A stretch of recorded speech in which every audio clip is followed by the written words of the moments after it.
Hello, আজকে দিনটা 19th November কেন স্পেশাল আমাদের কাছে সেটা কি কারো জানা আছে? বিশেষ করে ছেলেদের কাছে কেন স্পেশাল?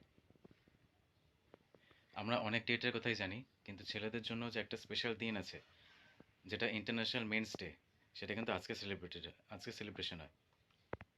এবং অল বেঙ্গল মেন্স ফোরামে আমরা কিভাবে ছোটোর উপর একটা সেলিব্রেশন করলাম, চলুন কয়েকটা ফটো আর ক্লিপিংস দেখে নিই।